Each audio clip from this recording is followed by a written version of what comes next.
안녕하세요. 조청현입니다. 5월 21일 금요일 한국사 이해 시작하도록 하겠습니다. 오늘은요, 이 슬쩍 보는 한국사 속 국제 관계라는 테마를 가지고 한번 살펴보도록 하겠습니다.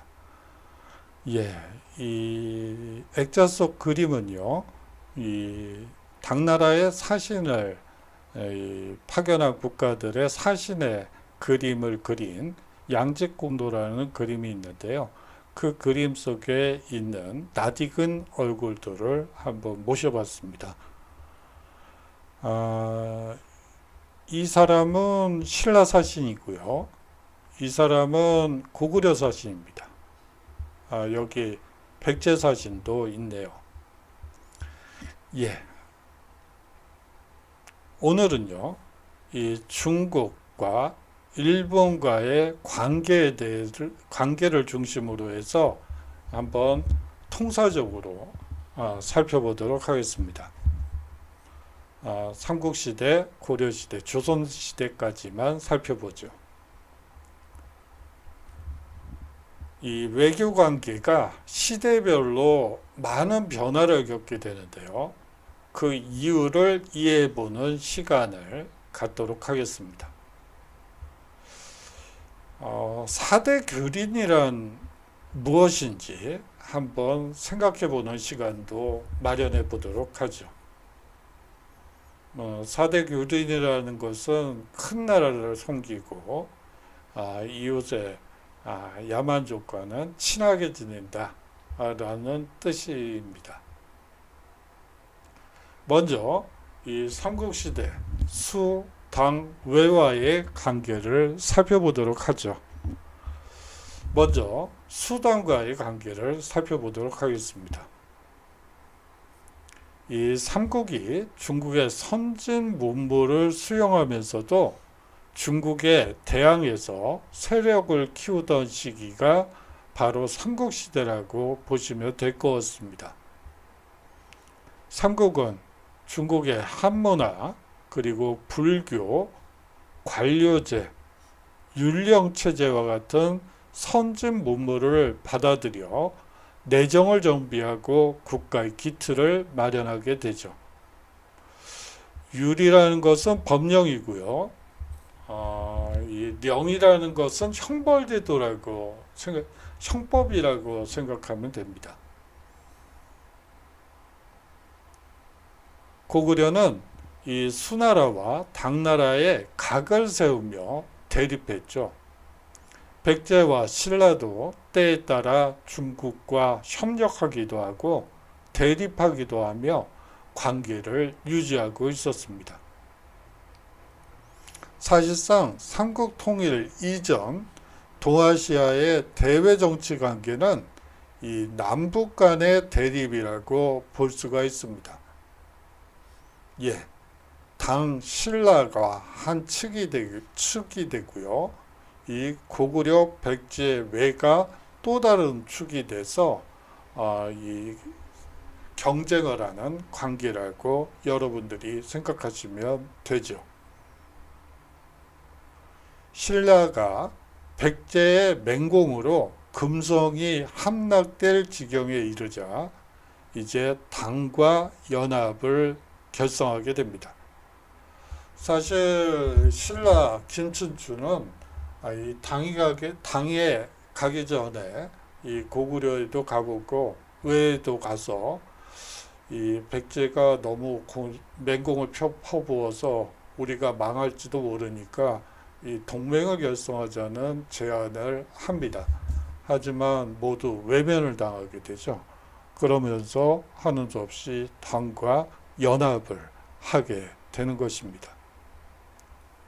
중국의 당나라와 나당 동맹을 맺어 이 고구려와 백제를 멸망시키고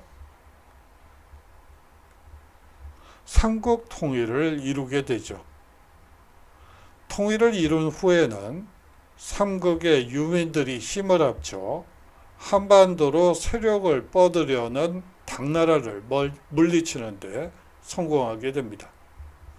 우리가 보통 나당 전쟁이라고 얘기를 하죠. 이 나당 전쟁은 사실 그 저번 학기에는 수업을 했었는데 이 같은 주제를 하는 건 좀 그래서 이번 학기에는 나당 전쟁도 뺐어요. 좀 아쉽다는 느낌이 들긴 하지만 뭐 같은 것을 계속 수업을 하는 것도 그런 것 같아서 뺐습니다. 예. 뭐 거기에 대해서 얘기를 시작하면 사실 뭐 3시간도 좋고 뭐 그렇기 때문에 여기서 맺죠. 이 백제, 신라, 삼국이 각국의 상황에 맞게 이 외와 서로 다른 관계를 구축하기도 합니다. 예, 지금까지는 중국에 대한 얘기고요. 지금은 이 외와 이 삼국의 관계에 대해서 한번 살펴보도록 하죠. 이러한 관계 양상은 시기에 따라 변화됩니다. 고구려 광개토도 형시기에 외와 백제의 침입을 받은 신라를 돕기 위해 이 원군을 파견해 외와 싸우기도 하죠. 외와는 그 사실상 물리적 거리가 있어 장기간의 대립은 없었습니다. 제가 여기서 외라고 표현하고 있는데요. 이 시기는 스스로도 뭐 외라고 표현을 하기도 하고요. 물론 이제 백제가 멸망한 이후엔 이제 일본이라는 국호를 쓰기 때문에 그 시기부터 일본이라는 표현을 쓰도록 하겠어요. 여기서는 외라고 얘기하는 게 훨씬 더 역사적 사실에 맞기 때문에 그렇게 표현한 것입니다. 이 외와는 물리적 거리가 크죠. 이 백제와 신라가 사이에 있기 때문에 이 거리가 상당히 멉니다. 그래서 이 장기간의 대립은 없었죠. 오히려 고구려 후기가 되면 담증이 일본 열도에 건너와서 이 호류사의 벽화를 그려주는 등 외화 문화 교류를 하게 됩니다. 이 삼국시대 말기에는요, 이 고구려 또한 적국인 신라의 후방에 위치한 외와 사신을 주고받으며 우호 관계를 모색하게 됩니다. 예, 이제 신라의 국력이 강해지면서 고구려와 백제가 군사 동맹을 맺고 거기에 이제 후방 지원 세력으로서 외를 추가하려고 했습니다. 다시 말하면 고구려, 백제, 외의 삼국연합으로 신라를 고립시키고자 한 것이죠. 고구려 멸망 후 많은 고구려 귀족들과 유민들이 일본 열도로 이주한 것으로 보입니다. 이 고구려 마을을 이루고 이 유민들이 살았는데요.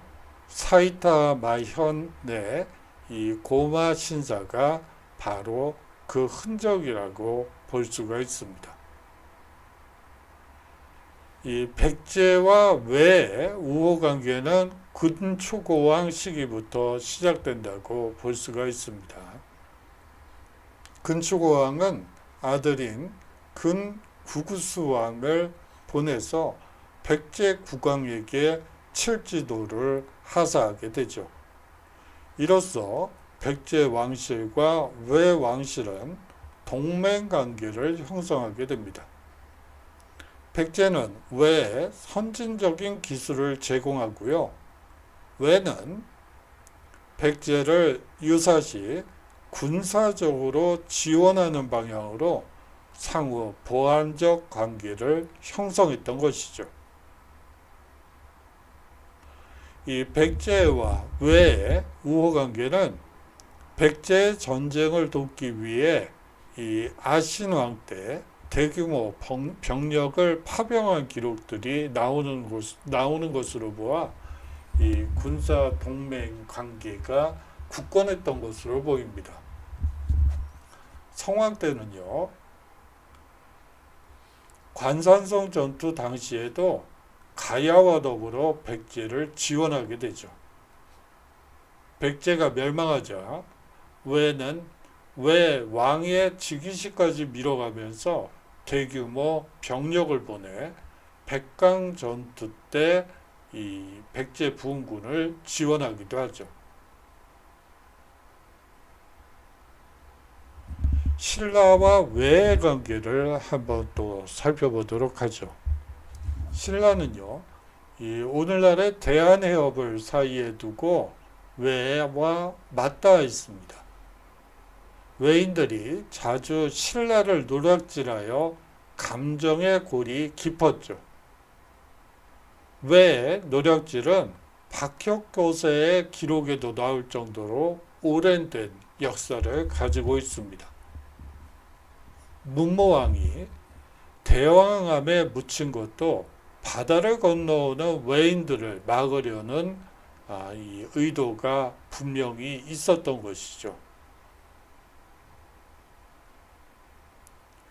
가야도요, 외와 깊은 관계를 맺게 됩니다. 이 여러 가야국들이 일본 열도와 가깝다는 지리적 이점을 활용해서 일본의 철기를 전수하고 막대한 경제적 이익을 얻은 것으로 보입니다. 하지만 기록이 많이 남아있지 않기 때문에 이 정도밖에 말씀을 드리지 못하는 점은 죄송하네요. 물론 이 유적이라든지 유구를 통해서 말씀을 드릴 수도 있습니다만, 그렇게 되면 또 시간이 너무 많이 걸리기 때문에 여기서 마치도록 하죠. 이 남북국 시대 이 당과 일본과의 관계를 살펴보도록 하겠습니다. 여기서부터 일본이라는 표현이 나온다고 보시면 될 것 같아요. 그것에 대해서도 또 길게 얘기를 하면 한없이 길어지니까 좀 조심스럽고요. 여하튼 이 나당 전쟁 이후에요, 신라와 당은 50여 년간 최소한의 교류만 하면서 신경전을 벌이며 대치 상태로 일괄하게 됩니다.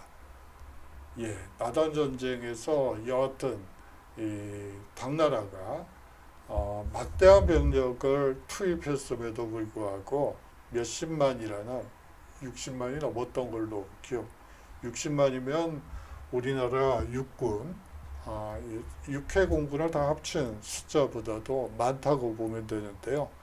그 병력을 가지고 통일신라를 공격을 했지만 사실상 맥없이 당하고 말았죠. 어떤 학자들은 토번이 중간에서 이 당의 서쪽에서 사실상 이때 이 당나라를 공격하던 시절이었기 때문에 운이 좋아서 이겼다라고 얘기하는 사람도 있지만, 그것은 좀 와전된 얘기고요. 사실상 신라가 만반의 준비를 하고 몇 년간의 이 노력 끝에 일궈낸 승전이라고 보시면 됩니다. 733년 성덕왕 때 이 당나라가 신라의 한반도 지배를 인정하는 형식으로 화친을 맺게 되죠. 733년이 되어서야 당나라가 이 신라의 한반도 지배를 인정하는 형식으로 화친을 맺게 됩니다. 이때부터 당과의 전면전 없이 당의 문화를 흡수하며 독자적인 발전을 이루어 나갈 수 있게 됩니다. 이 남북국 시대의 발해는요, 이 요동에서 완전히 당의 잔당을 몰아내고 차차 적대에서 교류로 관계를 바꿔가며 고구려와 당의 혼합된 문화를 만들어 내면서 발전하게 됩니다. 이 남북국 시대의 일본은요, 이 발해와 가깝게 지냈지만 신라와는 비교적 교류를 자제하는 모습을 보입니다. 일본은 이 신라보다는 이 발해와 더 가깝다고 생각을 합니다. 물론 나당 전쟁 이후 신라와 당의 동맹 관계가 파탄하면서 신라가 일본과의 우호 관계를 수립한 적도 있습니다. 예, 이 신라는 이 외와 동맹을 맺어서 이 당과 대적하려고 했었죠. 이 잠시 양국 간 우호 관계가 이어지기도 합니다.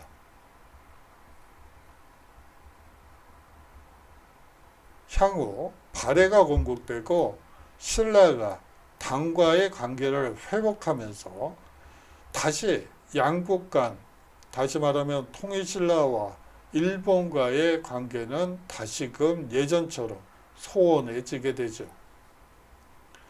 발해는요, 이 당과 신라를 견제하기 위해 일본과 우호 관계를 맺게 됩니다. 오경 중 하나인 동경용원부를 통해 발해와 일본은 경제, 문화 교류를 확대해 나갔죠. 이 시기 그 일본 서기를 보면 이 일본 측에서 통일신라를 정벌하려는 계획을 세우고 있었어요. 그래서 발해에다가 같이 이 신라를 공격하자 라고 얘기를 했죠. 근데 발해 측에서 그렇게 이 일본 측 제안을 받아들이지 않은 그런 모습을 보입니다. 아마도 고구려가 이 신라에 멸망하게 된 원인이 이 당을 불러들여서 결국 그렇게 통일을 이룬 것에 대해서 별로 좋게 생각하지 않은 발해는 일본이 요구한, 그리고 일본이 한번 발해에게 부탁했던 이 원군 지원을 하지 않음으로써 일본의 이 신라 침공은 이제 수면 아래로 내려앉게 되죠. 자, 고려 그리고 송, 일본과의 관계도 살펴보도록 하죠. 이 중국식 조공제도 아래서 서로 우호적 관계를 유지하면서 활발히 문화경제 교류를 하고 그러면서도 각자의 독자성을 유지하고 있었습니다. 예, 조공제도 하에서 서로 우호적 관계를 유지하고요. 이 문화 경제 교류를 활발히 하고 그러면서도 각자의 독자성을 유지했다는 점이 이 고려의 대외 관계의 특징이라고 볼 수가 있습니다. 사실상 광종의 과거제도 도입이나 중국식 연어 사용 등을 보면 이 중국의 많은 문화를 수입해서 한국화, 이 고려화 시켰다는 것을 알 수가 있죠. 이 신라와 발해, 고려의 귀족들은요, 한문학을 받아들이고 이 적극적으로 유학을 장려하면서 교양 및 수양을 쌓았고, 한국의 승려들도 당나라, 북송 그리고 중국을 경유해 서역까지 활발히 유학을 가기도 합니다. 하지만 이때까지도 독자적인 제천의식을 거행하는 등 이 우리만의 이 독자적인 문화, 행사는 계속해서 유지되는 양상을 보이게 됩니다. 이 고려는 요나라와 금나라와 같이 이민족이 세운 국가들, 요나라는 거란족이고요. 금나라는 여진족입니다. 이민족이 세운 국가들, 그리고 한족이 세운 송나라와 무역을 하며 밀접한 관계를 유지하고 있었죠. 특히 중국의 송나라는 고려를 이용하여 북방의 이민족 국가들을 견제하고자 했습니다. 이 고려는요, 송나라와의 교역을 통하여 선진 문물을 받아들이는 한편 외화의 중개 무역을 통해 이익을 낼 수 있었기에 중국과 한국 간의 관계는 긴밀했다고 볼 수가 있겠죠. 고려 전기에는 이 고려와 일본 사이의 역사상 교류가 가장 적었던 시기입니다. 여러분들 좀 의아하시죠? 이 고려 시대 그러면 이 무역이 발달하고 뭐 아라비아 상인도 오고 발해가 아니고요. 서역에 여러 상인들이 오고 이 경제교류, 문화교류가 활발했던 것으로 알고 있는데, 그런데 어찌된 일인지 고려 전기에는 이 사실상 이 교류의 흔적을 찾아보기가 상당히 어려워요. 왜 그럴까요? 바로 직전에 신라 발해보다도 그 교류가 적다는 점이 아주 의아합니다. 이 병난도는 고려 개성에서 남쪽으로 약간 한 10리 정도 떨어진 곳에 4km 정도 떨어진 곳에 위치한 해외 무역항이라고 보시면 돼요.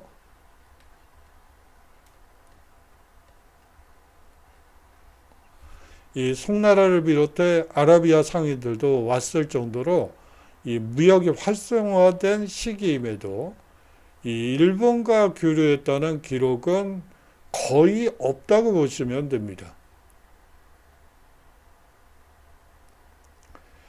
그런데 거기에는 그만한 이유가 있었습니다. 이거는 고려의 문제가 아니고 일본 국내 문제였어요. 이 일본은 헤이안 시대, 가마쿠라 막부, 무로마치 막부 시대였습니다. 이 헤이안 시대의 일본은 당과 신라라는 거대 이웃 국가들이 쇠약해 가는 것을 목격했죠. 그러면서 일본 고유의 문화를 진작시킨다는 바로 국풍 문화를 고집하게 됩니다. 이 시기에 외국의 것을 부정하는 국수주의가 아주 보편적이었죠.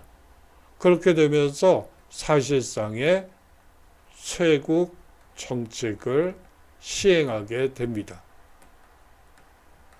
그러면서 고려와의 관계가 두절됐다고 볼 수가 있겠죠. 이 고려 말 원명교체기에 이 송나라, 원나라, 명나라와의 관계를 살펴보도록 하죠. 이 몽골족이 원나라를 세워 송나라를 멸망시키게 됩니다. 원나라는 중국을 정복한 이후 고려까지 침공하며 막대한 피해를 입혔고, 고려는 원나라의 부마국이 되어 내정 간섭을 받으며 원나라에 복종하게 됩니다. 한족 출신 주원장이 명나라를 세우며 몽골족을 북쪽으로 쫓아냈죠. 이 명나라는 초기에 고려에게 천령 이북의 땅을 내놓을 것을 협박했습니다. 따라서 아주 적대적인 긴장 관계가 형성되게 되죠. 고려에서도 이에 반발이 터져 나오며 장군 이성계를 시켜 명나라를 치게 합니다. 이 공격이 실리가 없다고 여긴 이성계는 위화도 회군을 감행하고요. 사실상 쿠데타를 일으켜서 고려를 멸망시키고 조선을 건국하게 되죠. 이 무역 정도나 하던 앞서 국풍 문화 때문에 일본 국내 문제인 국풍 문제 때문에 국풍 문화 때문에 이 무역 정도나 하던 고려와 일본 관계에 또 심각한 커다란 변화가 나타나는 것도 이 몽골의 등장 때문입니다. 몽골 제국이 일본을 침략할 때 고려군과 연합을 결성하게 되죠. 아울러서 이 여말선초 시기에 여말선초는 고려 말 조선 초의 약자라고 보시면 돼요. 그래서 이 여말 선초라고 얘기를 하는 거예요. 이 여말 선초 시기에 왜구가 극성을 부리게 됩니다.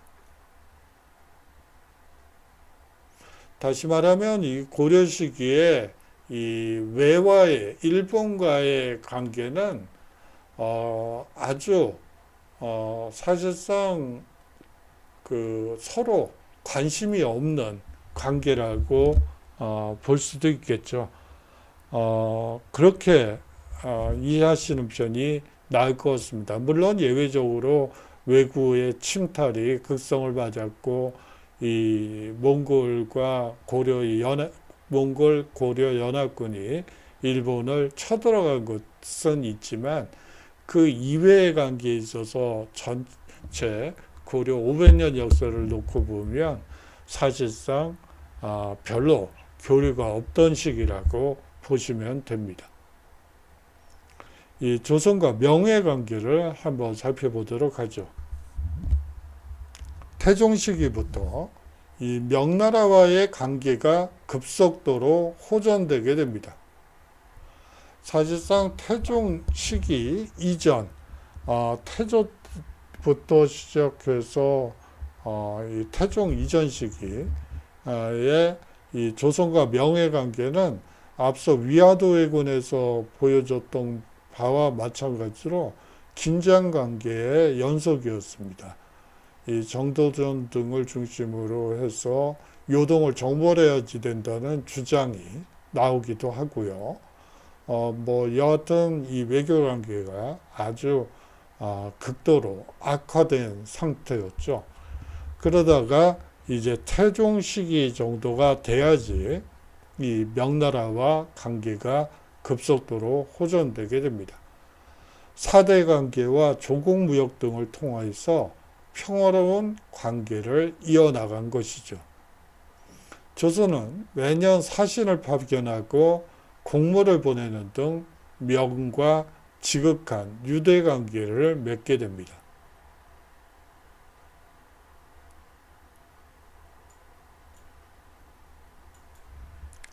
이 사대 관계가 강화되는 데는 이 승유 사상, 다시 말하면 유학을 숭상하는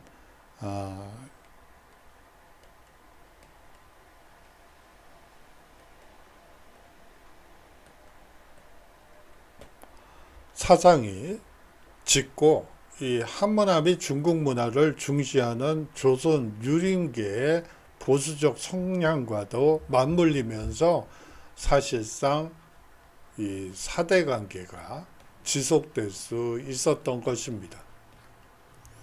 명나라는요, 임진왜란이 발발하였을 때 조선의 군대를 파병하고요, 조선도 사르우 전투, 이 명청 교체기에 이 파병을 하게 되죠. 조선도 이 파병 결과 이 싸움이 벌어지는데 그것이 사르후에서 벌어졌다고 그래서 이 사르후 전투라고 합니다. 그렇고요. 이 명까지는 이랬고요. 이 외와의 관계를 살펴보면요. 이 무르마치 막부가 지방 세력들을 제압한 후 조선과 일본 관계는 교린 관계로 그럭저럭 평온하게 유지되었습니다. 교리는 이 오랑캐 국가들과 이 조공을 바치면 이제 하사품을 주는 형식으로 해서 이 이웃과 친하게 지내는 이 외교 관계를 교린 관계라고 합니다. 변효문과 신숙주 등이 일본의 사신으로 파견되죠. 세종의 대마도 정벌 이후 15세기 중후반에는 왜구가 한반도를 노략질하는 일도 줄어들게 됩니다. 그러다가 16세기에 삼푸회란 을묘외변이 발생하게 되죠. 동시기에 일본은 무로마치 막부가 이미 통제력을 잃고 사실상 전국시대에 혼란을 겪고 있던 와중이었습니다. 이후 일본을 통일한 도요토미 히데요시가 등장하게 되면서 임진왜란이 발발하게 되죠. 이 광해군 1년에 다시 말하면 이 광해군이 집권한 원년에 즉 1609년에 기유약조를 맺어서 국교를 정상화시킵니다. 조선과 청의 관계를 한번 살펴보도록 하죠. 명나라가 쇠퇴하고 이 만주족이 세운 나라가 청나라입니다. 명나라 중심의 세계 질서를 버리기 거부한 조선은 이 청나라와 정묘호란 그리고 병자호란을 벌이게 되죠. 예. 명나라 중심의 세계 질서를 버리기 거부한 조선이 청과 이 정묘호란, 병자호란을 벌이게 됩니다. 이 병자호란에서 조선이 패한 이후에는 이 청나라에 강압적으로 복종하게 되죠. 효종 등의 군주가 북벌을 벌여서 청나라를 정복하려 하였으나 사실상 실패죠. 사실상 이 당시는 청나라의 아주 전성기라고 볼 수가 있습니다. 설령 북벌을 완벽히 준비했다 하더라도 이 청나라가 전성기였기 때문에 사실상 전쟁을 했다면 그렇게 유리하진 않았을 것으로 보이는데요. 여하튼 이 북벌은 실행되지 않았습니다. 이때 이 문제는 소중화 사상이 일어나고 소중화로서의 조선이라는 자국 중심주의가 대두한다는 점이 이 시기의 특징입니다. 그렇다면 여러분들이 당연히 그러면 소중화가 있으면 당연히 대중화도 있겠네요. 그래요. 대중화는 중국의 이 한족 중심의 국가를 얘기하고요. 이 소중화는 사실상 조선을 얘기하는 것입니다.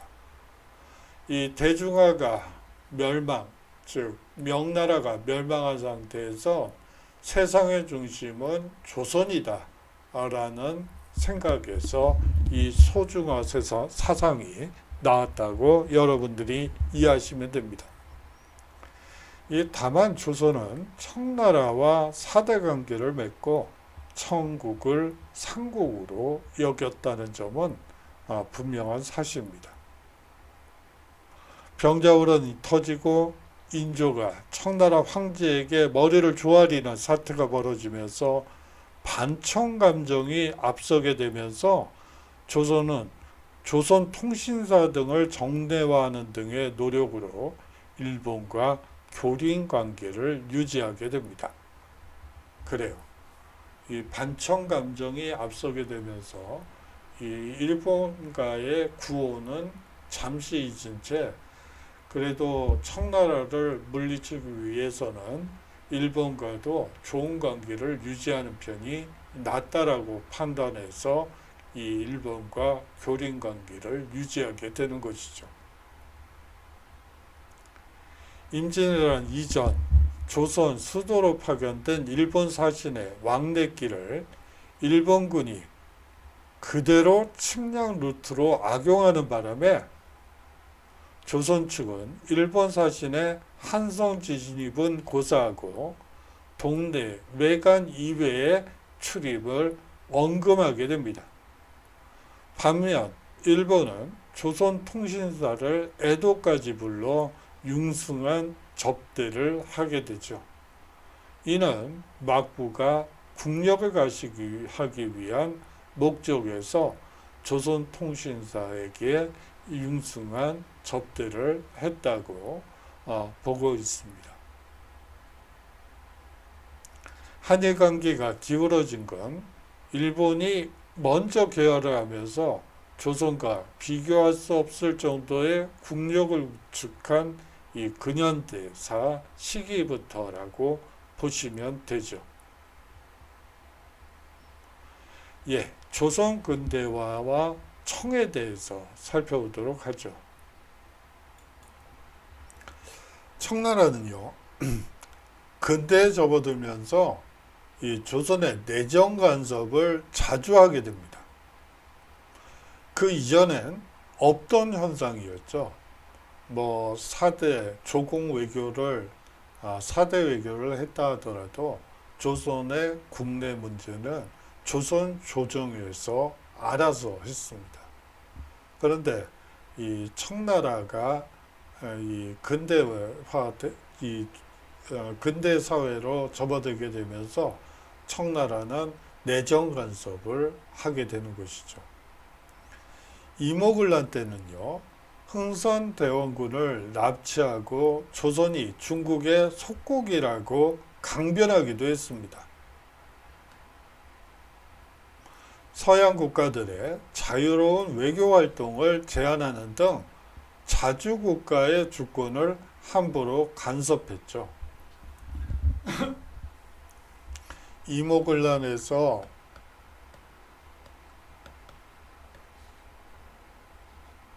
청일전쟁 시기까지 이 청나라가 이 조선에서 했던 만행은 사실 말로 하기 어려울 정도예요. 뭐 사실상 뭐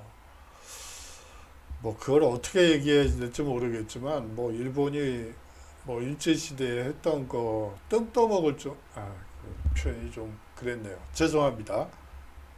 거의 뭐 일본과 거의 비슷한 짓을 많이 했던 시기이기도 해요. 근데 시기가 오래되다 보니까 잊혀졌을 뿐이지 뭐 그렇습니다. 그래요. 뭐 그 정도로 하죠. 또한 이 청일전쟁 및 동학농민운동 때에는 조선 내에 군대를 파병하여 조선의 양민들을 학살하는 등의 만행을 벌이기도 하죠. 다만 청일전쟁에서 일본 제국에게 패배한 이후에는 일본의 집요한 개입으로 인하여 중국의 영향력이 점차 줄어들게 됩니다. 조선 조정은 러시아와 같은 열강들에 의존했었죠. 이후 1897년에 조선 고종이 대한제국을 세우며 중국과 형식적으로는 완전한 동등한 위치를 선포하게 됩니다. 청나라와의 사대 관계도 완전히 끝나게 되죠.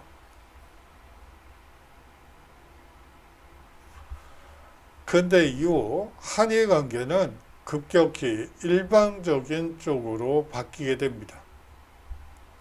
일본은 개항 시기가 조선의 개항보다 훨씬 빨랐죠. 메이지 유신을 통해 급격히 발전한 일본 제국은 막부 시절에 쇄국 정책을 벌이고 사실상 제국주의적 팽창으로 조선을 위협했습니다. 이에 따른 첫 결과물이 바로 운요 사건과 강화도 조약이라고 보시면 되죠. 청일전쟁, 러일전쟁에서 승리하고요. 열강으로부터 한국의 식민 지배를 인정받고 을사조약, 정비 7조약을 체결하고 한일 병합으로 대한제국은 멸망하고 일제 감정기가 시작됩니다.